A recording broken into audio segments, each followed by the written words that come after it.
अंडमान की पावन भूमि पे आके मुझे बहुत ही अच्छा लगा। मैं पहली बार यहाँ पे आया हूँ। भारत का ये एक एक कोना, मैं वैसे तो बहुत भ्रमण करता हूँ, बट इस कोने तक आज तक पहुँचा नहीं था मैं। तो मैं बहुत धन्यवाद देता हूँ ममता जी का, डॉक्टर उत्पल शर्मा का, स्वामी जी का और डॉक्टर साहब का, जिन्होंने आज मुझे यहाँ पर बुला के मुझे धन्य किया। मुझे बहुत खुशी है यहाँ पर अंडमान में आके, और यहाँ के वातावरण में। ये तो वातावरण ऐसा है कि यहाँ पर तो कोई बीमार ही नहीं पड़ेगा। यहाँ पर बीमार पड़ने के लिए आपको प्रयास करना पड़ेगा, और अगर यहाँ पर लोग बीमार हैं तो कहीं ना कहीं हमें देखना पड़ेगा कि हम भारतीयता से दूर तो नहीं जा रहे हैं। तो शुरू करने के पहले हम एक प्रेयर से शुरू करेंगे। वर्णानाम् अर्थसंघानाम् रसानां छंदसामपि मंगलानां च कर्तारौ वंदे वाणी विनायकौ। आप देखेंगे भारत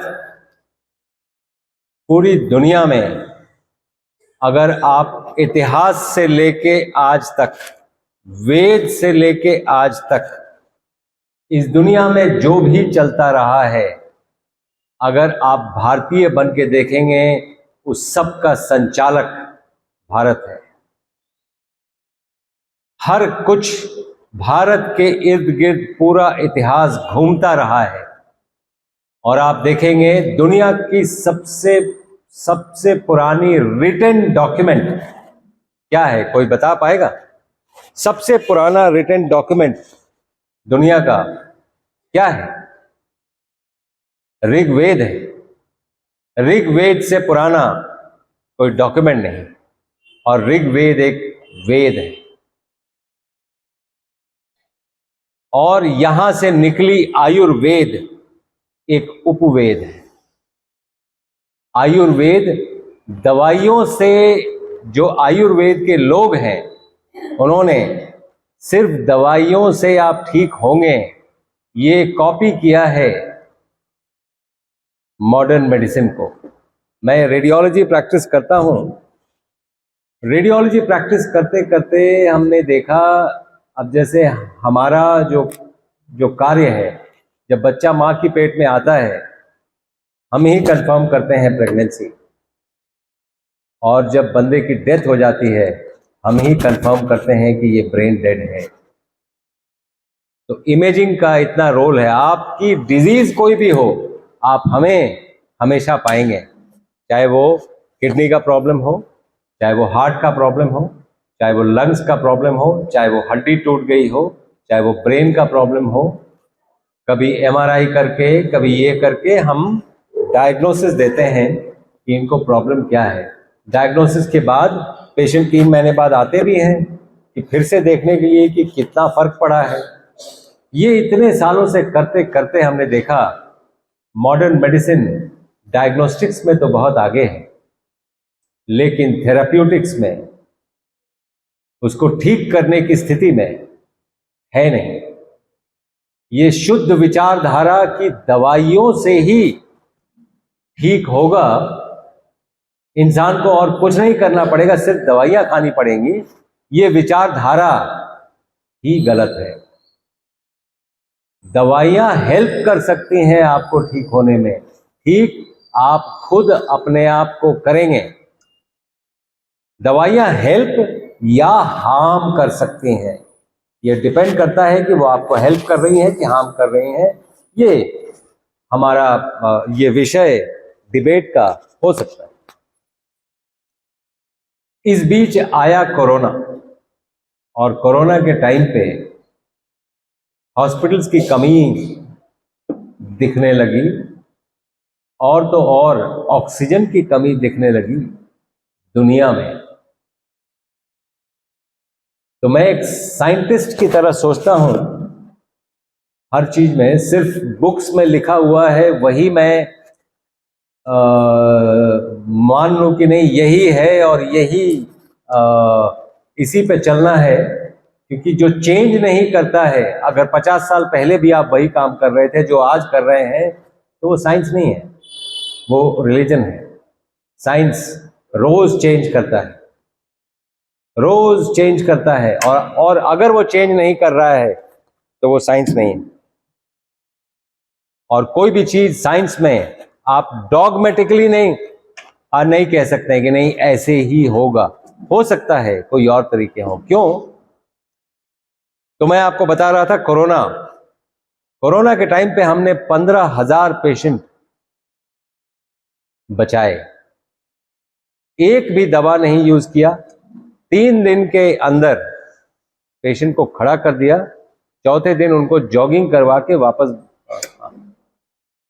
भेजा। वैसे वैसे भी लोग आए थे जिनका ऑक्सीजन कॉन्सेंट्रेशन 50% था, बिना कोई दवा यूज किए। ये सिर्फ साइंस ऑफ द बॉडी जानना बहुत जरूरी है। ये बॉडी हील करती है, बॉडी के पास सारे हीलिंग पावर्स है।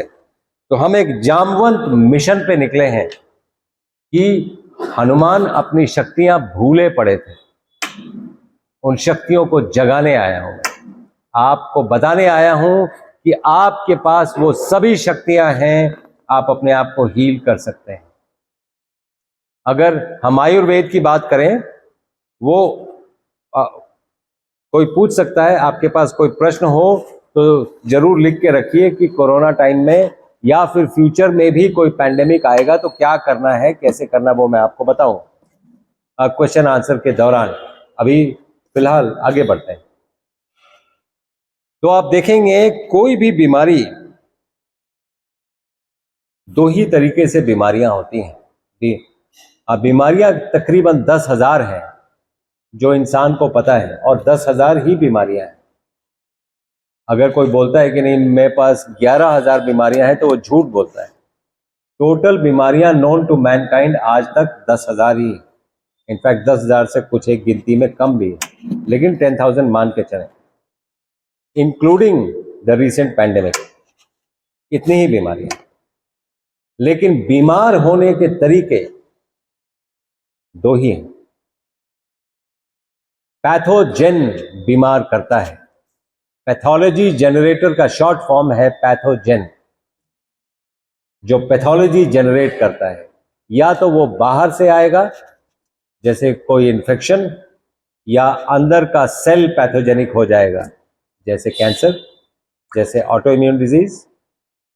तो आपको पैथोजेन को रेस्ट्रिक्ट करना है या हटाना है। अगर बाहर से कोई दुश्मन आ रहा है, बॉडी के लिए बहुत सिंपल है। बाहर से कोई दुश्मन, 3 ही रास्ते हैं बॉडी में एंटर करने के: एंट्री बाय इंजेशन, इनहेलेशन और इंजेक्शन। यही 3 तरीके हैं बॉडी में एंटर करने का पैथोजन का। इन तीनों से बहुत चिंता की बात इसलिए नहीं है कि अगर आपका इम्यून सिस्टम सजग है तो कोई ऐसा पैथोजन नहीं है जो आपको डिजीज कॉज कर सकता है। और जो आप डिजीज समझ रहे हैं, जैसे बाहर से अगर पैथोजन आया तो पहला चीज क्या करेगा? बॉडी का डिफेंस मैकेनिज्म क्या करेगा? फीवर कॉज करेगा। किस लिए फीवर कॉज किया? पैथोजन को मारने के लिए। पूरी दुनिया क्या कर रही है? फीवर को कम कर रही है। हम बॉडी को हेल्प कर रहे हैं कि हार्म कर रहे हैं? हमें ये बात समझना पड़ेगा, हमें बॉडी को हेल्प करना पड़ेगा। यही काम हमने कोरोना के टाइम पे किया। आप फीवर कम कर देंगे, फीवर से मौत नहीं होगी, फीवर से मौत बहुत बाद में होगी, बहुत टाइम लगेगा उस स्थिति में आने में। फीवर से डिहाइड्रेशन होगा। आप हाइड्रेट करिए, फीवर को कम मत करिए। फीवर आपका दोस्त है, फीवर आपका दुश्मन नहीं। आप हाइड्रेट करिए, और जब लड़ाई चल रही है तो आप बिल्कुल आराम से नहीं, अब मुझे आराम नहीं मिल रहा है, अरे रुक जाइए, थोड़ा पेशेंस रखिए। इंस्टेंट मैसेजिंग, इंस्टेंट चिप्स और इंस्टेंट नूडल्स के ज़माने में पेशेंस सिखाना मुश्किल हो गया है, लेकिन पेशेंस रखना ज़रूरी है, और पेशेंस रखने वाले को ही पेशेंट कहते हैं। पेशेंट वर्ड पेशेंस से आया है। थोड़ा पेशेंस रखिए। अगर कोई बीमार है, दुनिया में किसी के पास कोई जादू की छड़ी नहीं है, ऐसे घुमाया और ठीक हो गया, ऐसा नहीं होता। उसका एक प्रोसेस है, वो आपको समझना पड़ेगा। तो ऐसे होते होते मान लीजिए कोई ऑटो इम्यून डिजीज है, ये तो मैंने आपको बाहर से पैथोजन की बात बताई। ऑटो इम्यून डिजीज है, दैट मीन्स अपना इम्यून सिस्टम नीचे हो गया है और अपना इम्यून सिस्टम ही घातक बन गया है, अपने अगेंस्ट में काम करने लगा। आवाज आ रही है? Can you hear me till the last? तो इम्यून सिस्टम क्या है ये जानना बहुत जरूरी है, क्योंकि अभी जब पैंडेमिक आया था, और ये मैं यूजुअली देखता हूं जब डॉक्टर्स के फोरम में भी मैं लेक्चर देता हूं, इम्यून सिस्टम का कॉन्सेप्ट बहुत से लोगों को, बहुत से डॉक्टर्स को भी कम है। इम्यून सिस्टम क्या है, कहाँ पाया जाता है बॉडी में, और कैसे बूस्ट करेंगे, क्योंकि आज का पूरा मेडिकल बिजनेस और ऑल्टरनेटिव मेडिसिन का बिजनेस इसी बात पे टिका हुआ है कि इम्यून सिस्टम को बूस्ट कैसे करें। आप आश्चर्य करेंगे कि जो जो चीजें बोली जाती हैं ठीक उसका उल्टा है। इम्यून सिस्टम हल्दी से, गिलोय से, च्यवनप्राश से बूस्ट नहीं होता है, कुछ नहीं खाने से बूस्ट होता है, फास्टिंग से सबसे ज्यादा बूस्ट होता है। तो मेरे कहने का मतलब है, ये जो सेलिंग चीजें हैं, don't get carried away by these things. इसीलिए मैं बोलता हूं बेसिक्स पे आइए, बैक टू बेसिक्स। आपको भारतीय बनना पड़ेगा। आप भारतीय बन जाएंगे, इम्यून सिस्टम बूस्ट हो जाएगा। क्योंकि भारतीय बनने के तरीके ऐसा नहीं है कि आपको कोई आप गेरुआ पहन लें, कोई जरूरी नहीं, कोई जरूरी नहीं। एक भारत और भारतीय आप अगर बन जाएंगे और उनकी जो भी चीजें हैं फॉलो करना शुरू करेंगे, आप देखेंगे ये सभी चीजें आपके हेल्थ के लिए बनाई गई हैं। हम बहुत सुपरफिशियल लोग इन बातों पे लड़ते हैं कि मैं हिंदू सनातनी हूं, आप मुस्लिम हैं, ये क्रिश्चियन हैं, और हम इन बातों पे लड़ते हैं। ये सभी चीजें आपके हेल्थ के लिए बनाई गई हैं। अगर आप ठीक से देखेंगे, जोर से अगर ओम बोले, आमीन बोले, एमेन बोले, वाइब्रेशन इज द सेम, और वो वाइब्रेशन के लिए बोला जा रहा है। आप जो प्रेयर बोलते हैं, चाहे वो संस्कृत में बोले, चाहे वो अपनी भाषा में बोले, आप अपने बॉडी के वाइब्रेशंस को बढ़ा रहे हैं। And everything is vibration, everything is vibration, everything is in vibration. जो वाइब्रेशन आप सुन सकते हैं उसको साउंड कहते हैं, वो भी एक वाइब्रेशन है। 20 से 20,000 हर्ट्ज जो आपके कान सुन सकते हैं, उसको आप साउंड कहते हैं, वो भी वाइब्रेशन है। जो 20 के नीचे है सबसोनिक है, जो 20,000 के ऊपर है अल्ट्रासोनिक, उसको अल्ट्रासाउंड कहते हैं। मेरे कहने का मतलब है ये सभी चीज वाइब्रेशन है, everything is vibratory. How did the world start? जो कारण और कार्य, जिसपे सांख्य दर्शन बेस्ड है, कारण क्या है और कार्य, कोई कारण होगा तब कार्य संपन्न होता है, और कार्य है तो कारण होगा। तो अगर ये विश्व कारण कार्य है तो कारण क्या है? Science has reached to a conclusion कि बिग बैंग है। बिग बैंग क्या है? वाइब्रेशन, साउंड है। Big bang is a bang, is a sound, it's vibration. तो एवरीथिंग इज वाइब्रेटरी। कोई सेल अगर डिजीज होता है तो उसके वाइब्रेशंस कम हो जाते हैं। घंटी बजा के वाइब्रेशंस आप अपने बॉडी का बढ़ाते हैं, उस सेल का भी बढ़ाते हैं, इसीलिए बीमारियां ठीक होती हैं। हमारा वाइब्रेशन थेरेपी पे कोर्स है। आपको हर आधे घंटे पे कुछ खाना है। अगर आप हर आधे घंटे पे, हर एक घंटे पे कुछ खाएंगे तो पैंक्रियास से इंसुलिन निकलेगा उसको डाइजेस्ट करने के लिए। आप अपने जुबान पे लगाम लगा लीजिए और भारतीय बन जाइए। 2 जून भोजन पे आ जाइए। अगर 2 जून भोजन पे आप आ जाते हैं तो जो आपने सुबह खाया था, इंसुलिन निकला, इंसुलिन को मेटाबोलाइज करना पड़ेगा। कोई दवा नहीं है इसके लिए, बॉडी खुद मेटाबोलाइज करती है, 7.5 घंटे लेती है। अगर आप बार बार खा रहे हैं तो बार बार इंसुलिन ये निकल रहा है, इसीलिए इंसुलिन रेजिस्टेंस हो जाता है, जिसके चलते टाइप 2 डायबिटीज होता है। अगर आप अपने 2 बार जुबान जब खोल रहे हैं खाने के लिए, 2 बार से ज्यादा आप अगर खा रहे हैं तो आप टाइम वेस्ट कर रहे हैं, अन्न वेस्ट कर रहे हैं, अपनी बॉडी वेस्ट कर रहे हैं। और अन्न का कोटा दुनिया में सबके लिए फिक्स्ड है, आप ही का कोटा है। एक साथ खा लीजिए तो आपका कोटा खत्म, आप ऊपर। धीरे धीरे खाएंगे, फास्टिंग कर करके खाएंगे, हफ्ते में 1 दिन फास्ट कर लेंगे तो ज्यादा दिन तक खा सकते हैं। अगर आपको ये बात नहीं समझ में आ रही तो आपको ये बात समझना पड़ेगा कि हर चीज का दुनिया में कोटा है। हम जब छोटे थे तो मेरी माता जी, हम लोग बहुत अगर हंसते थे तो बोलती थी ज्यादा मत हंसो, रोना पड़ेगा। तो हमें लगता था ये बड़ा सैडिस्टिक लेडी है, तो ये तो हंसने भी नहीं दे रही है, तो ये तो डिक्टेटोरियल है भाई। बहुत बाद में समझ में आया कि वो क्या कहना चाह रही है।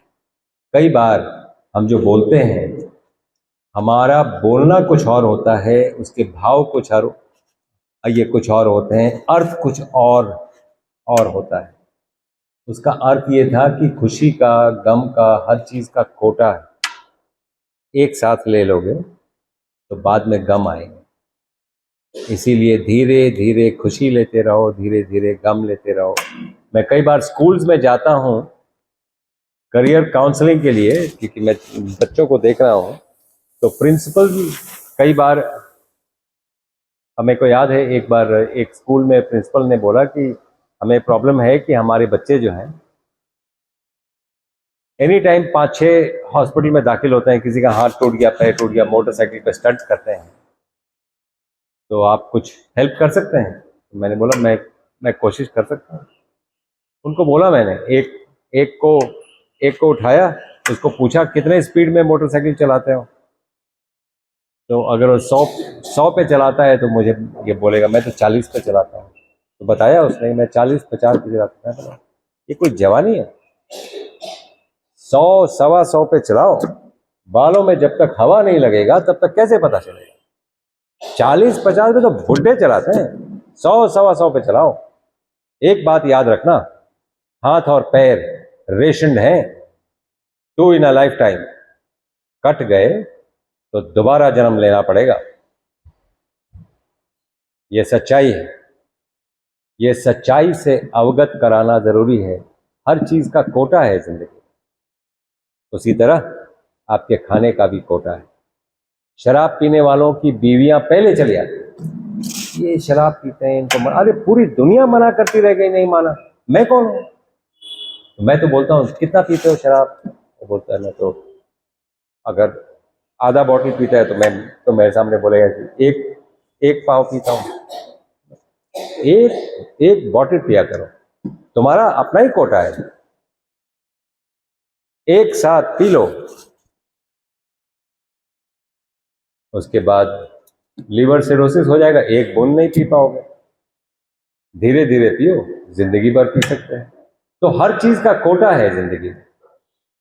अगर आप ये बात समझ गए तो आपने बीमारियों को रख लिया, उसमें नकेल कर दिया। इसलिए मैं कई बार बोलता हूं, जुबान पे अगर लगाम है तो 3 लोगों से वास्ता आपका कभी नहीं पड़ेगा।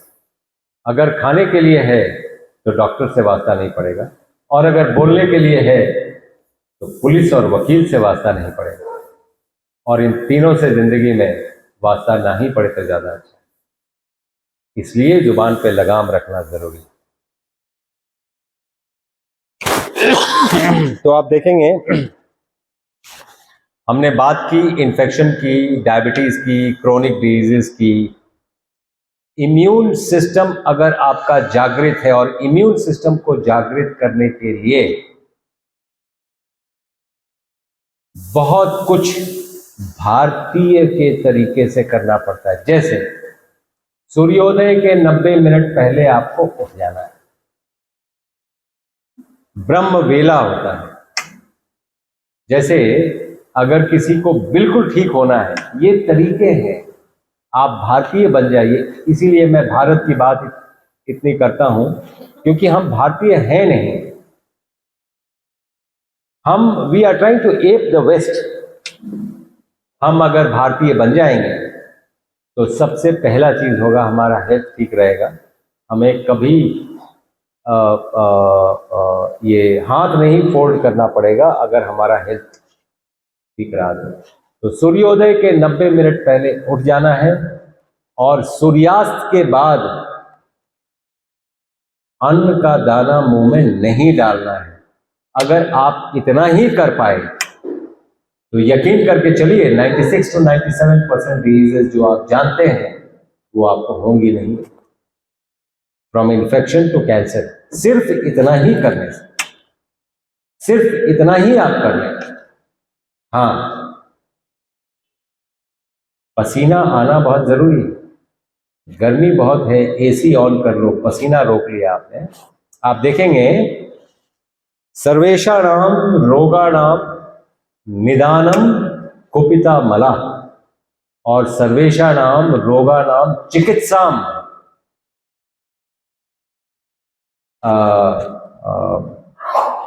अग्नि बला।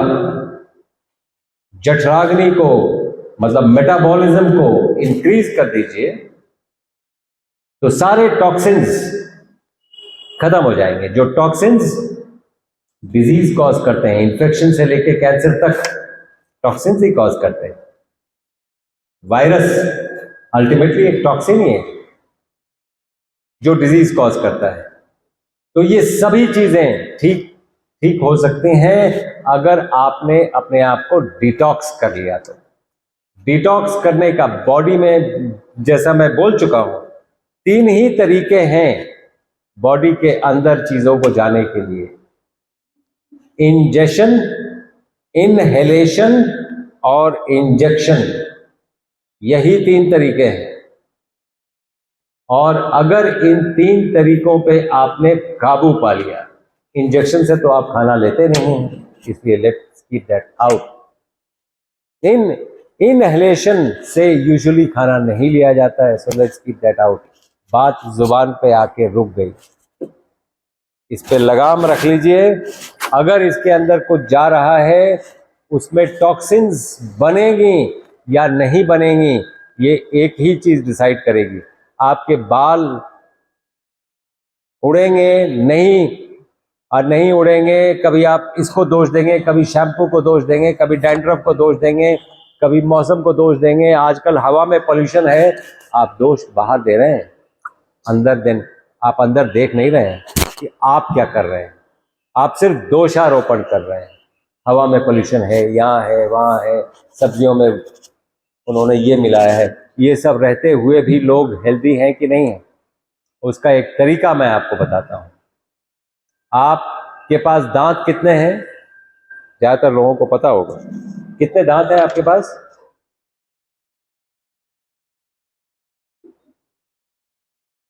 है कि नहीं दांत? कोई बोल नहीं रहा है। हाँ, 32। 32 दांत का मतलब है जो आपने निवाला लिया उसको 32 बार आपने चबाना है अंदर लेने के पहले। आप एक एक्सपेरिमेंट करके देखिएगा। आप नॉर्मली 4-5 बार में आप अंदर ले लेते हैं, वो टॉक्सिन्स बनता है, वही टॉक्सिन बनता है, वही आपको एजिंग कॉज कराएगा, वही आपको ओल्ड दिखाएगा। अगर आप यंग बनना चाहते हैं, बाल वापस लाना चाहते हैं, स्किन का टोन वापस करना चाहते हैं, पेट ना निकले, ये इंश्योर करना चाहते हैं, तो आप ये सिंपल फॉर्मूले इन लाइफ, एक आपने निवाला लिया, बहुत छोटा निवाला लीजिए, एक रोटी खाने में आपको कम से कम 30 मिनट्स लगना चाहिए। एक छोटा टुकड़ा लीजिए, उसको लीजिए, सब्जी लीजिए और उसको 32 बार चबाइए, तब उसको अंदर लीजिए। आप देखेंगे कि वो एक पानी सा बन जाता है। इसीलिए खाने को पीजिए और पानी को खाइए, पानी गट गट करके मत पी जाइए। ये करने का सबसे बड़ा एडवांटेज ये है कि आपका भोजन कितना भी बुरा हो, कितना भी बुरा भोजन कर रहे हैं, अगर आपने 32 बार चबा लिया, आपने उस एसिडिक फूड को अल्कलाइन कर दिया। और जैसे ही आप अल्कलाइन करेंगे, अल्कलिनिटी में जीवन पलता है, एसिडिटी में जीवन जलता है।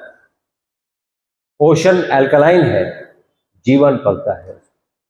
आपका ब्लड अल्कलाइन है, आपका जीवन पलता है। तो आप अगर एसिडिटी की तरफ जाएंगे, क्योंकि हर चीज, आप कोई भी काम करें, कोई भी कार्य करें, बॉडी एसिड बनाती है। आप अगर कोई थॉट प्रोसेस भी है तो भी एसिड बन रहा है।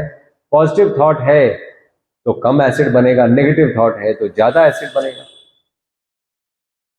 आप कुछ एक्सरसाइज कर रहे हैं तो लैक्टिक एसिड बनेगा, आप कुछ खा रहे हैं तो गैस्ट्रिक एसिड बनेगा। आप कुछ भी करेंगे, एसिड बनाएगी बॉडी। इस एसिड को निकालने के 4 ही तरीके हैं: रेस्पिरेशन, पर्सपिरेशन, यूरिनेशन, डिफेकेशन। अगर इन चारों में कहीं ना कहीं आपने अवरुद्ध पैदा कर दी, रेस्पिरेशन, आप अगर हल्के हल्के सांस लेंगे, कोशिश करिए 1 मिनट में 8 बार से ज्यादा सांस नहीं लेने।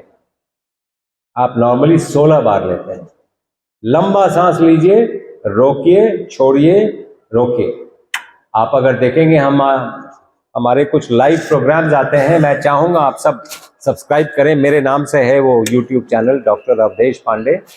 हम लोग हर थर्सडे को, जैसे आज थर्सडे था, मुझे यहाँ आना था, इसलिए आज हमने कैंसिल किया। योगशाला होता है, जहाँ पर किस रोग में क्या योग करना है, लोगों को आइडिया नहीं। लोग बोलते हैं कि आप योग कर लीजिए। अरे क्या योग करना है, कौन सा योग करना है, किस रोग में कौन सा योग नहीं करना है, ये मालूम होना बहुत जरूरी है।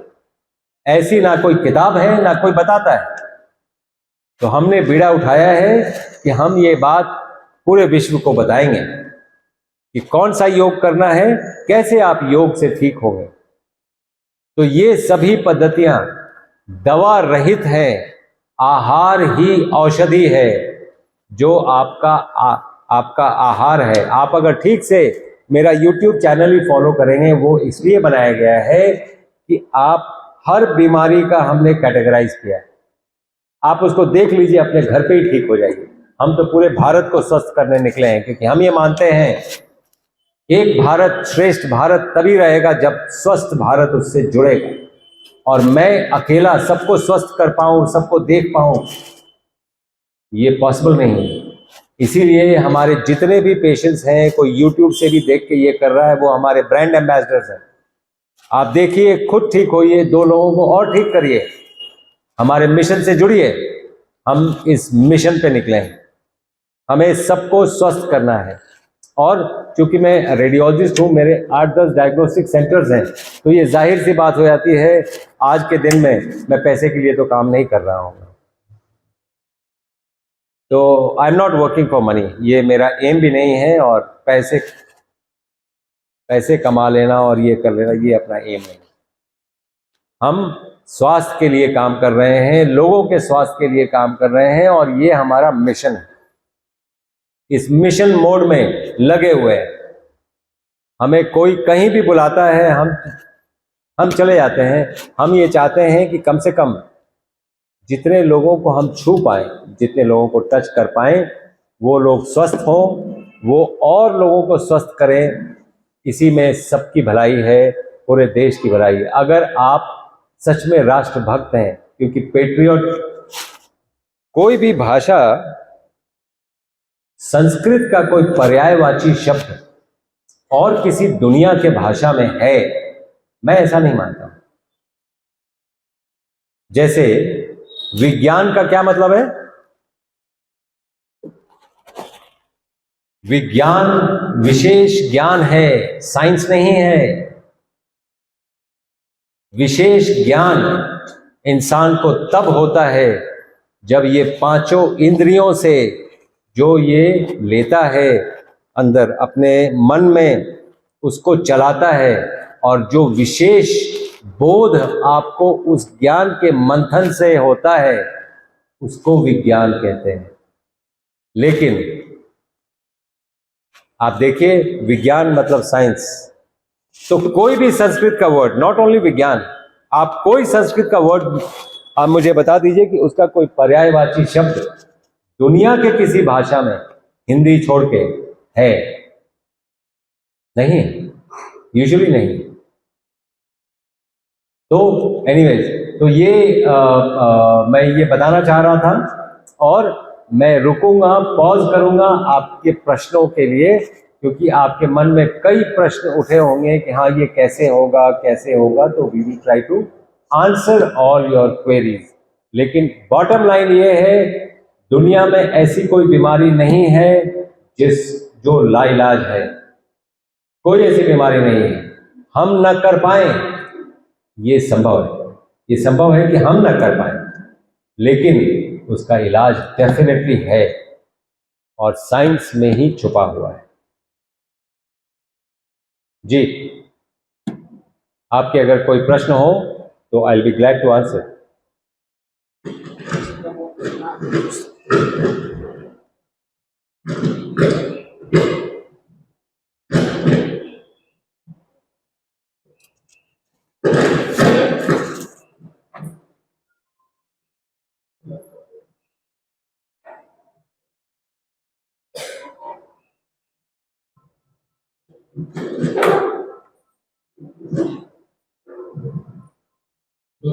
अब आपने बहुत जानवर पे बात बताएं। अभी कुछ हेल्थ केयर ट्रीटमेंट के लिए गया था। समस्या ये आती है कि हम उस जीवन शैली को आगे कंटिन्यू नहीं कर पाते। फायदा तो जरूर मिलता है, ज्यादा होगा प्रयास, लेकिन जैसा आपने कहा कि 7 से 5 बजे से पहले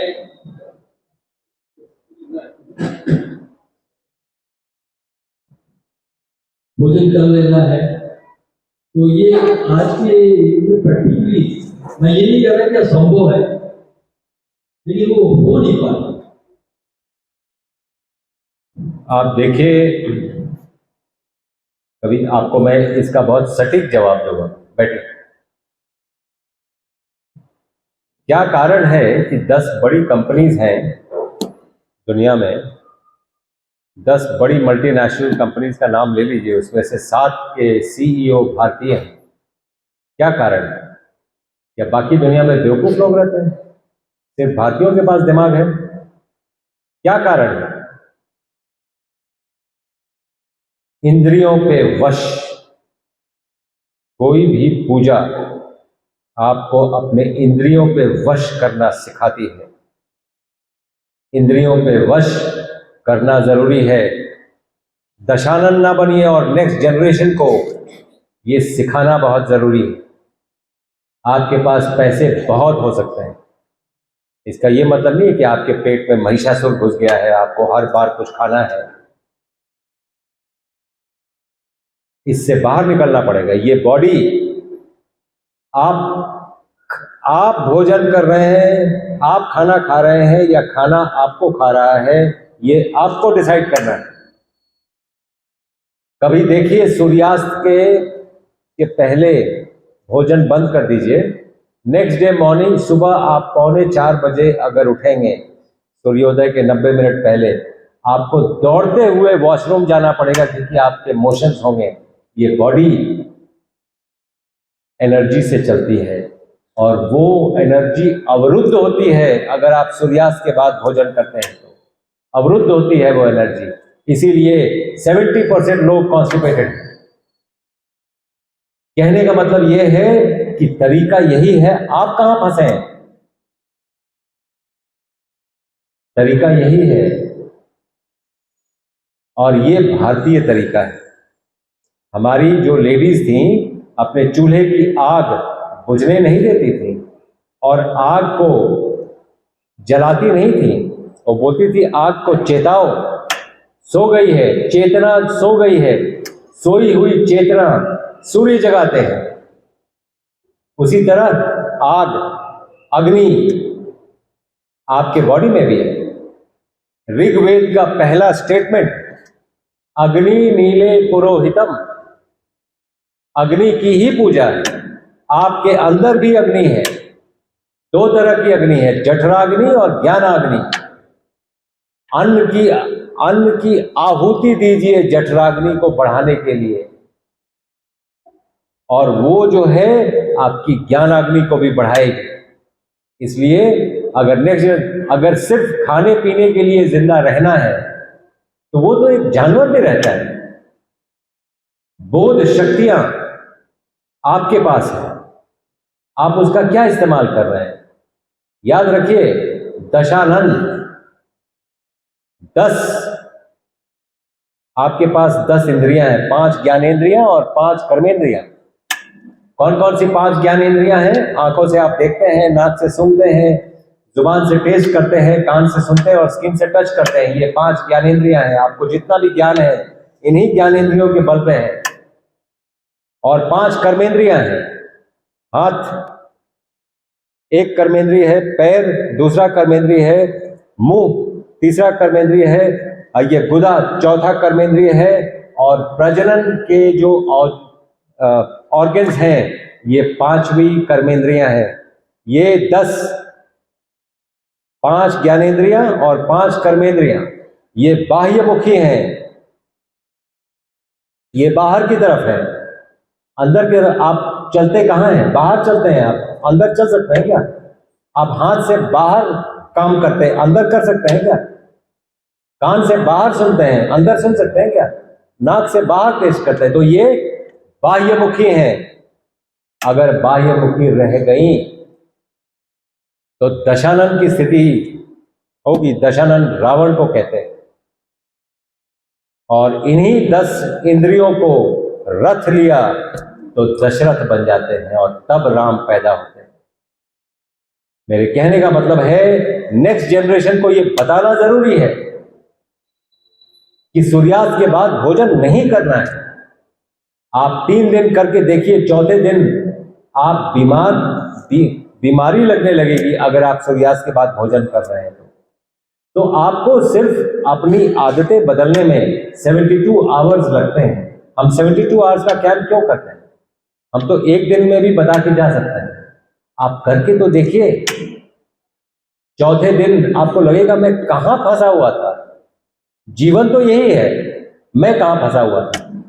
तो आप अपनी इंद्रियों पे वश शुरू कर दीजिए क्योंकि जीवन सिर्फ खाने के लिए नहीं बना है।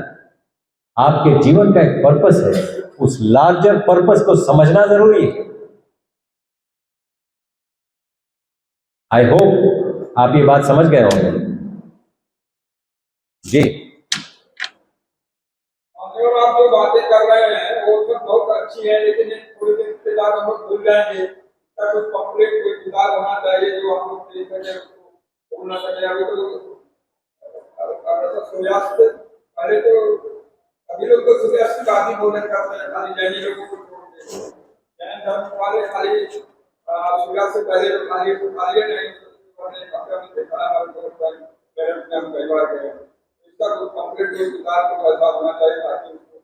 जरूर। आप अगर देखेंगे भारत एक योग भूमि है,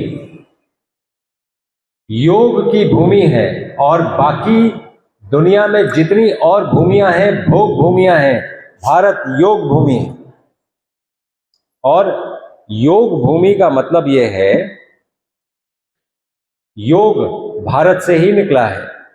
योग के 8 अंग हैं, अष्टांग योग कहते हैं उसका। यम, नियम, आसन, प्राणायाम, प्रत्याहार, धारण, ध्यान, समाधि। आप देखेंगे ये जो 8 अंग हैं, ये योग एक नास्तिक दर्शन है। ये कोई पर्टिकुलर देवता को नहीं मानता है। योग एक नास्तिक दर्शन है, लेकिन जितने भी आस्था निकली है योग से निकली है। याद करिए, यम नियम से जैनिज्म निकला है, समाधि से बुद्धिज्म निकला है, ध्यान से सनातन निकला है। ये योग की पद्धति है, ये योग का देश है भारत। तो आप देखेंगे कि जो जैन हैं, जो बुद्ध हैं, आप अगर इनको ठीक से फॉलो करेंगे आपका हेल्थ ठीक रहेगा। सनातन है, आप ठीक से फॉलो करिए, हेल्थ ठीक रहेगा। आपने दलाई लामा 94 इयर्स के हैं, बिल्कुल खड़े हैं। क्यों? जैसे आप लोग चेयर पे बैठे हैं, वो चेयर पे नहीं बैठते हैं, वो स्टूल पे बैठते हैं। वो बैक को ऐसे नहीं करते हैं, बैक को हमेशा स्ट्रेट रखते हैं। उनको कभी ब्लड प्रेशर नहीं होता है। आप भी करना शुरू करिए, आपका भी ब्लड प्रेशर नॉर्मल हो जाएगा। मेरे कहने का मतलब ये है, इन पद्धतियों को, भारतीय पद्धतियों को ठीक से फॉलो करिए, आपका हेल्थ ठीक हो जाएगा। आप जो बुक की बात कर रहे हैं वो बुक इन द मेकिंग है, हम लिख रहे हैं। इंटीग्रेटेड मेडिसिन पे बुक पे है, हमारे कोर्सेज हैं, हमारे कोर्सेज करिए।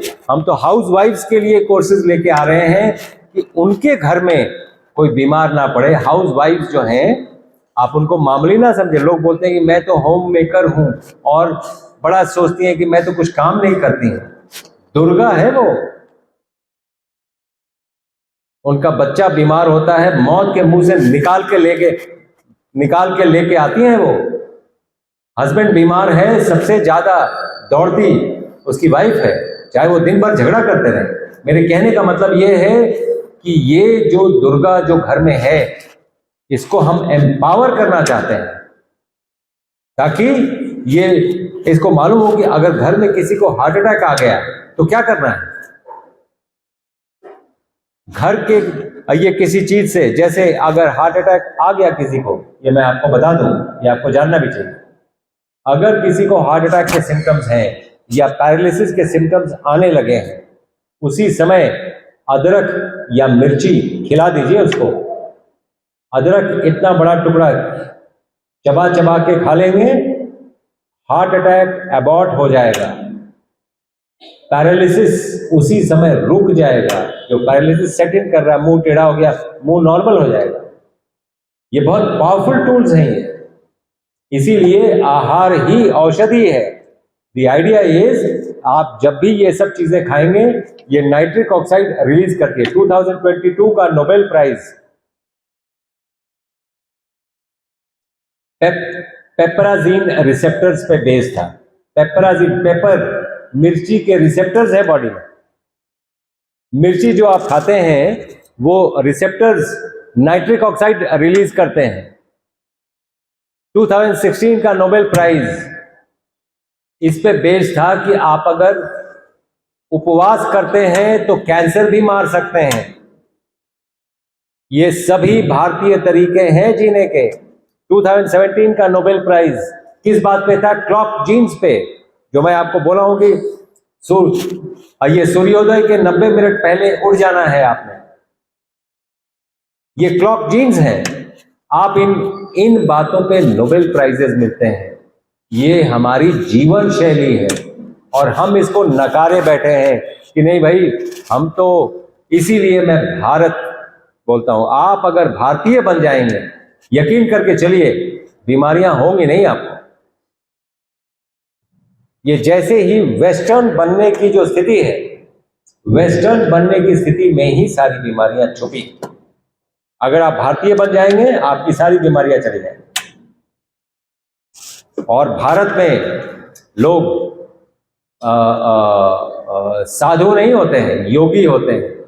योगी में एक ये कुंडलिनी चलती रहती है, योगी भूलते नहीं हैं, उनकी कुंडलिनी जागृत रहती है, वो भूलते नहीं। इसीलिए साधु ना बने, योगी बने। आप फॉलो करिए हमारा YouTube चैनल, हम जैसे ही बुक लॉन्च करेंगे आपको ये जरूर बताएंगे, आपको ऑनलाइन मिल जाएगा जी।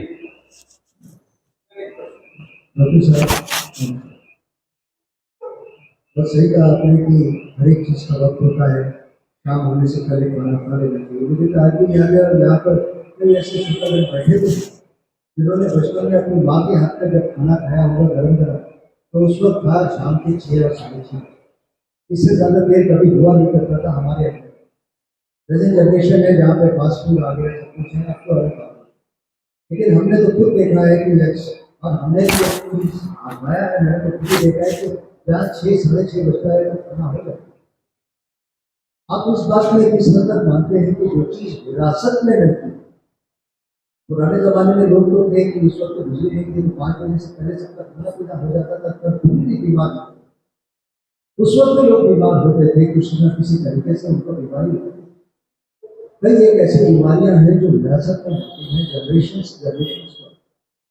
मैं खुद अपने बारे में बता रहा हूँ कि आज मुझे जो है एंकिलोसिस, स्पॉन्डिलाइटिस और कई एक बीमारी कहीं ना कहीं कुछ ना कुछ मुझे होता ही है। ये बीमारी मेरी माँ को है, कुछ एक ऐसी चीज़ें हैं जो मेरे पिताजी को भी।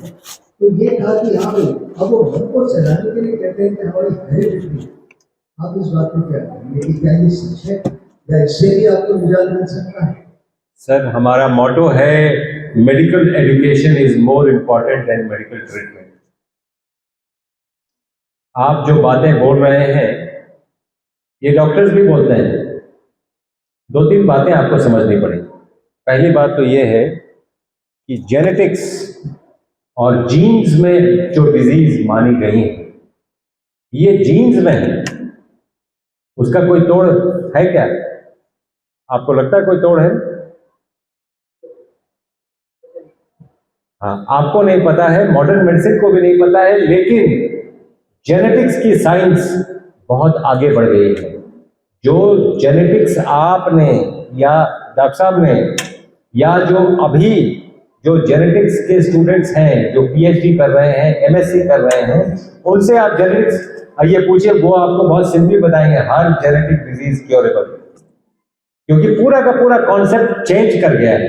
जो आप बोल रहे हैं, अपने पेरेंट्स के लिए ग्रेटफुल रहिए, be grateful to your parents rather than blaming them. कि जैसे ही मैं पेशेंट को पूछता हूँ आपको डायबिटीज है, इमीडिएटली ही will transfer the blame to his parents. मैं तो फैमिली में है जी, मेरे फादर मदर तो, मतलब मैं इस खानदान में पैदा हो गया, अगर नहीं पैदा होता तो मुझे डायबिटीज नहीं होता। ये जो रॉन्ग कॉन्सेप्ट है ये ड्रग कंपनीज का कॉन्सेप्ट है। ड्रग कंपनीज आज सब, आप अगर 5 रुपए भी दे रहे हैं तो आपको हील करना उनका फर्ज है। वो आपको हील कर नहीं पाते हैं तो आपके जीन्स को ब्लेम करते हैं, आपके खानदान को ब्लेम करते हैं कि ब्लेम तुम्हारा ही है, हमारा कोई दोष नहीं है, हमारे ऊपर क्लेम नहीं ठोक देना। तो आपको ये हिडन एजेंडा समझना पड़ेगा। दूसरी बात ये है, जो जेनेटिक डिजीज की आप जो एंकाइलोजिंग स्पॉन्डिलाइटिस ये बोलते हैं हम 45 दिन में ठीक करते हैं sir. Ankylosing spondylitis is a curable disease. आप ये सोच के मत बैठिए कि नहीं मैं तो अब क्या कर सकता हूं। आप बहुत कुछ कर सकते हैं, आप ठीक हो सकते हैं और 45 डेज में ठीक हो सकते हैं, जितने दिनों से मर्जी है आपको। And this is not only a claim, we will do it for you. आप देखेंगे जॉगिंग करते हुए नजर आएंगे, आप वेट करिए। मेरे कहने का मतलब यह है, दूसरा जेनेटिक डिजीज, जीन्स में दोष है, मान लीजिए आपने प्रूव कर दिया हाँ भाई ये तो जेनेटिक है, तो that is like a seed. Seed को पेड़ बनना है, सीड को आपने मरुभूमि में डाल दिया तो सीड गल जाएगा, फर्टाइल सॉइल में डाल दिया तो पेड़ बन जाएगा। तो सीड इंपॉर्टेंट नहीं था, एक्सटर्नल एनवायरनमेंट इंपॉर्टेंट था। जो अब मैंने आपको समझाया इसको एपिजेनेटिक्स कहते हैं। तो हम एक्सटर्नल एनवायरनमेंट ही चेंज कर देंगे ताकि जीनोटाइप का डिजीज फिनोटाइप में ना आए। अगर जीन्स में डिजीज है भी तो जीन्स तक ही रहे, वो बॉडी में इफेक्टिव ना हो। ऐसी स्थितियां आने लगी हैं, ऐसी स्थितियां बनने लगी हैं साइंस में। मॉडर्न मेडिसिन अभी तक अछूता है इस बात से। इसीलिए we decided to practise integrated medicine, जहां पर हम एक्चुअली पेशेंट को, कोई डॉक्टर क्यों बनता है? BMW खरीदने के लिए नहीं बनता है, बड़ा बंगला ये बनाने के लिए नहीं बनता है, बड़े पोस्ट के लिए नहीं बनता है, प्रोफेसर बनने के लिए नहीं बनता है। डॉक्टर बनता है सोसाइटी में डिजीज ना हो। इस पे कितने लोग काम कर रहे हैं? हम काम कर रहे हैं। वकील कोई क्यों बनता है? सोसाइटी में क्राइम ना हो। कितने वकील काम कर रहे हैं? मैं तो क्रिमिनल लॉयर हूं, वो चाहता है कि क्राइम और हो। आप बात समझिए। तो हमें इन बातों को समझना पड़ेगा कि आपके जीवन का पर्पस क्या है, क्यों पैदा हुए हैं, इसीलिए आप कौन हैं, कहां से आए हैं, ये आध्यात्मिक क्वेश्चन है। और हम डिजीज प्रोसेस को सिर्फ दैहिक लेवल पे नहीं देखते हैं। हमारे पास वो दृष्टि है कि हम दैहिक, दैविक, आध्यात्मिक इन तीनों एंगल से डिजीज को देखते हैं। इसीलिए हम कैंसर में वो सब कुछ कर पाते हैं जो मॉडर्न मेडिसिन नहीं कर पा रही। हम कैंसर कम से कम रोक पा रहे हैं। दुनिया की कोई पद्धति कैंसर रोक नहीं पा रही है, चाहे वो मॉडर्न मेडिसिन हो, चाहे वो कीमोथेरेपी हो, चाहे वो रेडियोथेरेपी हो, चाहे वो सर्जरी हो, डिजीज रुक नहीं रहे। तो अगर वो रुक पा रहे हैं, इसलिए कि हम सिर्फ दैहिक रूप से नहीं ठीक करते हैं, हम दैविक और आध्यात्मिक रूप से भी उस चीज को देखते हैं।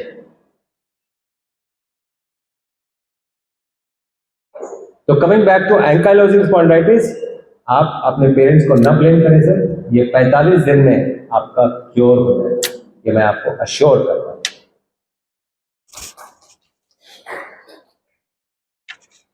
जी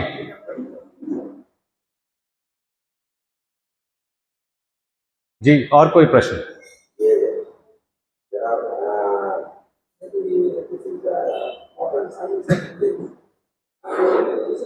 Exactly. When a child is born, these days his some stem cells are preserved. And high temperature, most of the cities, these are the operating things, and sure that when there will be a chronic disease or something like that, at that point of time, that will be used for curing purposes. So it is a part of our Ayurveda or modern. पहली चीज तो sir, what you asked me, I am aware too, there are two things that we need to understand sir. Number one is the science. Number two is the commerce that is pursued for that science to be effective. So, in modern medicine, unfortunately, we are pursuing commercial science. Okay? Only the commerce, if it is associated with science, that science is useful. Otherwise, that science is useless. Right? Number one. Fasting का कौन सा? Fasting का आपने कोई industry का नाम सुना है क्या कि ये फास्टिंग की इंडस्ट्री है, इसीलिए लोग फास्टिंग नहीं करते हैं, इसीलिए वो प्रमोट नहीं करते हैं? उसमें कॉमर्स नहीं है। हमें ये बातें समझनी पड़ेंगी. दूसरा, जो आपने स्टेम सेल्स की बात की, स्टेम सेल्स आपकी बॉडी में हमेशा आज भी हैं. आपको वो बचपन वाला वो क्यों चाहिए? स्टेम सेल से आप हील होंगे. ये मैं एज अ साइंटिस्ट कैसे ये करूंगा? मैं एक बैंक बनाऊंगा, आपसे पैसे लूंगा, आपका स्टेम सेल, जब आपका बच्चा पैदा होगा स्टेम सेल रखूंगा. पता नहीं स्टेम सेल इतने सालों, मान लीजिए 100 साल जी गए तो 100 साल तक वो स्टेम सेल एक्टिव रहेगा? ये कहने की बातें हैं. इसीलिए कॉमर्स परसू करने वाला और साइंस परसू करने वाला अलग अलग बातें हैं. तो दिस इज कॉमर्स. आपके बॉडी में स्टेम सेल है, आज भी है, आपके बोन मैरो में है, आपकी नाभि में है. नाभि को मॉडर्न मेडिसिन रूडिमेंट्री मानती है. मैं तो ये पूछता हूं सर, मॉडर्न मेडिसिन से मैं कई बार पूछता हूं, अगर नाभि रूडिमेंट्री है, रूडिमेंट्री ऑर्गन है, मैं तो पाइनियल ग्लैंड पे, द थर्ड आई जिसके नाम से हॉस्पिटल है, मैं उस पर PhD कर रहा हूं. थर्ड आई को भी मॉडर्न मेडिसिन रूडिमेंट्री मानती है, rudimentary, it is rudimentary organ. नाभि आपकी रूडिमेंट्री है। मैं तो आपसे पूछता हूं काउंटर क्वेश्चन, आपकी नाभि में कॉटन कौन रखता है रोज? कहां से आता है कॉटन? आपको लगता है कपड़े से आता है? तो आपके अंडमान निकोबार में ऐसे लोग मौजूद हैं जो आज भी जंगल में रहते हैं, वो तो कपड़े भी नहीं पहनते हैं, उनकी नाभि में कहां से आता है? मेरे कहने का मतलब यह है कि the understanding of the human body as far as modern medicine is concern is very very minimal. इतना विश्वास न करिए। अपेंडिक्स हम ऐसे निकालते रहे हैं जैसे नोबडीज बिजनेस। गॉल ब्लैडर ठीक नहीं है, काट के निकाल दो। अपेंडिक्स ठीक नहीं है, काट के निकाल दो। साइंस ये होता है कि गॉल ब्लैडर वहीं हो, उसका स्टोन निकल जाए, गॉल ब्लैडर काम करना शुरू करे, that is science. The rest is all butchership. हाथ काम नहीं कर रहा है, काट के निकाल दो, क्या मतलब है इसका? इसका कोई मतलब नहीं, एंड दैट्स नॉट साइंस। तो साइंस में स्टेम सेल्स से आदमी ठीक होता है। स्टेम सेल्स आपकी बॉडी में कभी भी हैं, आज भी हैं। बैंक से लेने की जरूरत नहीं है, पैसे खर्च करने की जरूरत नहीं है। आपको वो साइंस मालूम होना चाहिए कि आपके स्टेम सेल्स आपके लिए इफेक्टिव कैसे होंगे, और वो सिर्फ फिजिकल बॉडी में। लैब में 2+2 can be 4 in the lab. इस बॉडी में 2+2 could be 22. It could be 2022. This body does not work on Newtonian physics. It works on quantum.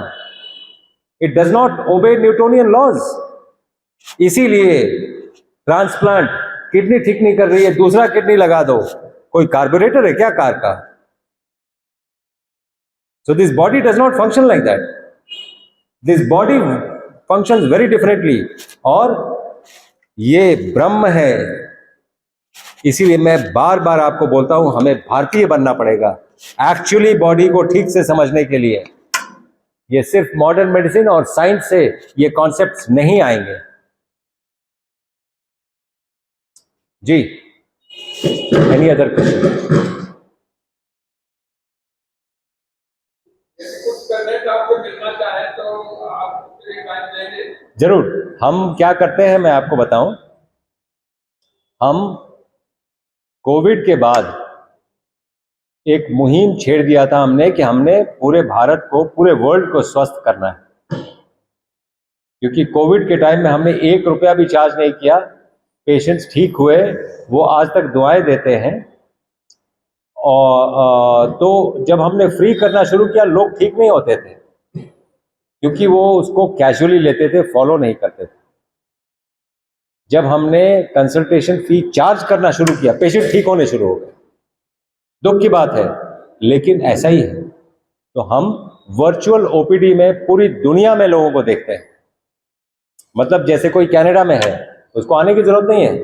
हम एक जूम मीटिंग में ऑर्गेनाइज करते हैं, रोज करते हैं, और उनको अपने अपॉइंटमेंट से आना पड़ेगा, उनको अपॉइंटमेंट ये लेना पड़ेगा। आप अगर चाहें तो मेरा नंबर नोट कर लें, जहां से आपको अपॉइंटमेंट मिल जाएगा, 9815099999। ये नंबर है, आपको ममता जी से मिल भी जाएगा। तो आप वहां पर कोई भी अपना व्हाट्सएप पे मैसेज करें या कॉल करें और अपना अपॉइंटमेंट बुक कर सकते हैं। हमारे वेबसाइट पे जाके आप अपॉइंटमेंट बुक कर सकते हैं। हम आपको देखेंगे, आपको एक प्रेस्क्रिप्शन भेजेंगे, ठीक से फॉलो करिए और आप घर पे ही ठीक हो जाएंगे। नहीं तो कुछ पेशेंट्स के लिए हमारे पास एक हॉस्पिटल भी है देहरादून में, लेकिन हॉस्पिटल में हम इनविटेशन से पेशेंट को बुलाते हैं। आप वॉक इन करके हॉस्पिटल में आएंगे, हम आपको दाखिल कर लेंगे, जरूरी नहीं है। हमारा ये एम नहीं है कि हम पैसे कमाएं, हॉस्पिटल भर दें, ये हमारा एम नहीं है। हम दूसरे एम से चल रहे हैं। हमें लोगों को ठीक करना है, और वो आप अपने घर पे हो सकते हैं। 95 to 96% पेशेंट्स को हॉस्पिटलाइजेशन की जरूरत ही नहीं है। बीमारी कोई भी हो, आप ठीक से प्रेस्क्रिप्शन फॉलो करिए, आप ठीक हो जाएंगे अपने घर पे बैठे बैठे ही। जैसे मैं आपसे पूछूंगा कि आप वॉकिंग स्टिक क्यों लिए हैं? उम्र क्या है आपकी? मेरे फादर 90 इयर्स के हैं, जॉगिंग करते हैं। आपको वॉकिंग स्टिक की क्यों जरूरत पड़ रही है? इतना दूसरे प्राण का अधिकारी बोलते हैं हाँ, तो ये कॉन्सेप्ट बदलिए कि घुटना वापस नहीं आ सकता। यही स्टेम सेल की बात कर रहे थे ये। आपका घुटना, आप हमारे YouTube चैनल को फॉलो करिए, आपको घुटना रिप्लेस करने की जरूरत नहीं पड़ेगी, आपके घुटने अपने आप ठीक होंगे। आप ठीक से फॉलो करिए, आप ठीक से फॉलो करिए। हमने योगशाला में वो दिया है, कितने भी खराब घुटने हो रिप्लेस करने की जरूरत नहीं पड़ेगी, अपने आप ठीक होंगे। अब 80% लोग तो लंबे होकर घूम रहे हैं, सबको महिला हो गए आदमी हो, सब तो घुटने की वजह से परेशान है, कोई सीधा चल ही नहीं कर पाता है। हाँ, तो क्यों नहीं चल पाता है? कभी आपने सोचा? पहली बात, आपके पांव जमीन पे नहीं है, आपके पांव चप्पल पे हैं, जमीन पे नहीं है। जिनके पांव जमीन पे नहीं है वो बहुत दिनों तक जमीन पे रहेंगे नहीं, नंबर 1। नंबर 2, आपके पांव कर्व्ड हैं। जो लोग इंजीनियर हैं वो इसमें और इसमें फर्क जानते हैं। आपका चप्पल ऐसे है, आपके पांव कर्व्ड है, और ऐसे दानव चलता है, ऐसे मानव चलता है। जो राम जी ने पुल बनाया था यहां से श्रीलंका तक, वो आपको मालूम है ना, दानव अगर चलेंगे तो वो पुल टूट जाएगा, मानव चलेंगे तो वो पुल चलता रहेगा। इसीलिए ये डर नहीं था कि वो लोग पीछा करेंगे और इनको पकड़ लेंगे, क्योंकि वो पुल ही टूट जाएगा। दानव को चलना ही नहीं आता है, और हम मानव से दानव बनने की स्थिति में चल रहे हैं। हमें तो चप्पल चाहिए, हमें तो धरती में गंदगी नजर आती है। माता भूमि पुत्रो हम पृथ्विया, हमने धरती पे पांव रखना ही छोड़ दिया है। तो सबसे पहली चीज वो। दूसरी, हम जो जिस हिसाब से चलते हैं, एक तो पेट निकल गया है, ये घुटने आपका भार सह रहे हैं, बहुत दिनों तक सहेंगे नहीं। आपने वजन अपना डबल कर लिया है, तो जो 100 साल के लिए घुटने बने थे 50 साल पे खराब हो जाएंगे। जुबान पे लगाम नहीं है, आपको खाते ही रहना है, खाते ही रहना है, तो फिर ये स्थितियां आएंगी। तो हमें ये समग्र रूप से समझना पड़ेगा कि हेल्थ क्यों खराब हो रहा है और ठीक कैसे होगा। लंघनम परम औषधम, उपवास सबसे बड़ी औषधि है।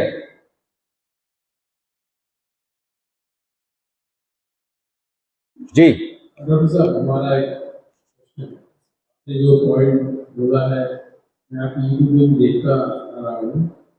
2 किस्म के लोग, एक तो हेल्थ कॉन्शियस है जो आपकी बात को समझ के जल्दी फॉलो भी कर लेंगे। दूसरे जो बीमार है वो मोटिवेटेड नहीं है और उनको लगता है ये कुछ होगा नहीं है, मेंटली अपसेट है, उनको कैसे मोटिवेट करें? मैं तो बोलता हूं सर, आपके पास ऑल्टरनेटिव्स क्या है?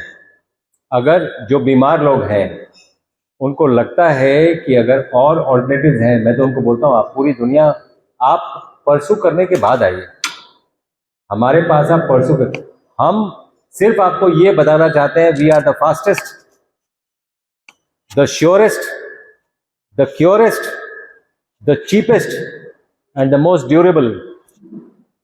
हमसे फास्ट कोई है नहीं। अगर कोई भी बीमारी ठीक करनी है, हम स्लो नहीं है, हम फास्टेस्ट हैं। कोई दवा इतनी इफेक्टिव, जैसे अगर किसी का सर दर्द है, पैरास्टामोल से कितनी देर में जाएगा सर? सर जी, कितनी देर में जाएगा? 15 मिनट में चला जाएगा। तो 15 सेकंड में सर दर्द ठीक करना है, हमारे पास आइए। और 15 मिनट में ठीक करना है तो डॉक्टर साहब के पास है ही है IV इंजेक्शन। मार्केट में अवेलेबल जो है लोग उसे पास करें। मैं इसलिए बोल रहा हूं, आपको एक ट्रिक दे रहा हूं। आप मेरा YouTube चैनल फॉलो करिए। ये सभी चीजें, जैसे मान लीजिए सर, यहाँ पर तो मालूम नहीं ये स्थिति है कि नहीं, यहाँ पर शायद नहीं होगी क्योंकि हवा वैसी नहीं चलती होगी। होंठ यहाँ पे फटते हैं, हाँ, तो हवा वैसी नहीं चलती है। होंठ जहाँ पे फटते हैं, लोग वैसलीन लगाते हैं, नारियल तेल लगाते हैं, बहुत कुछ लगाते हैं, राइट? कितने दिन में ठीक होता है? 4-5 दिन लगता है, 6 दिन लगता है। 4-5 घंटे में ठीक करना है तो वो जो नारियल तेल है होंठ पे मत लगाइए, नाभि पे लगाइए और 5 मिनट के लिए उसको क्लॉकवाइज घुमा दीजिए। 4 घंटे में होंठ आपके ठीक हो जाएंगे।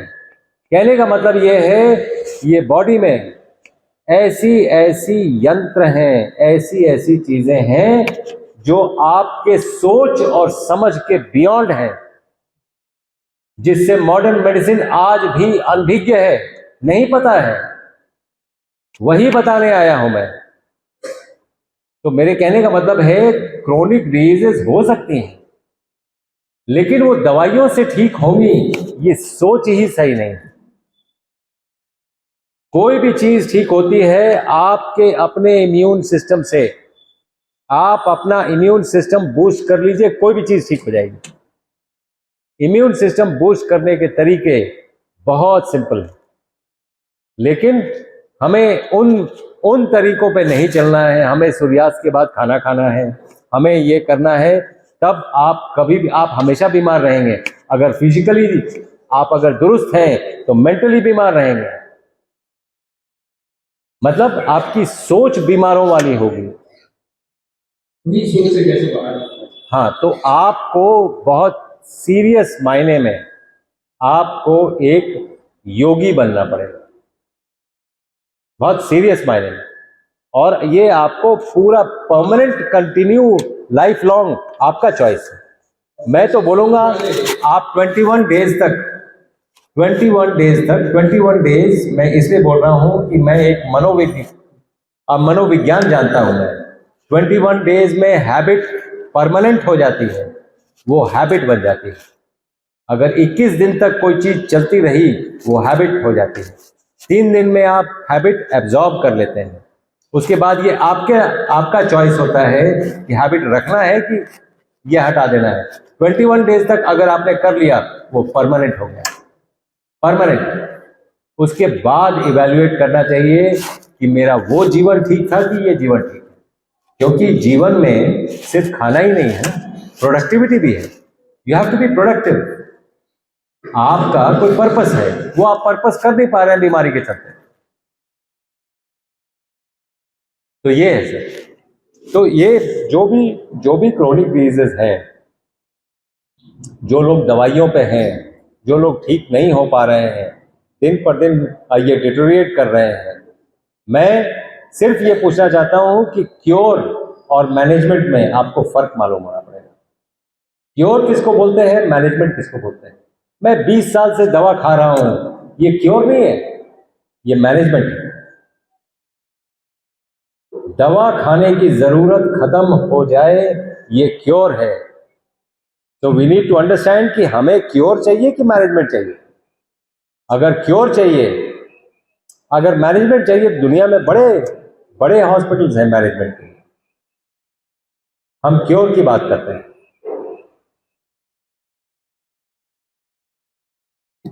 जी, तो थैंक यू वेरी मच। और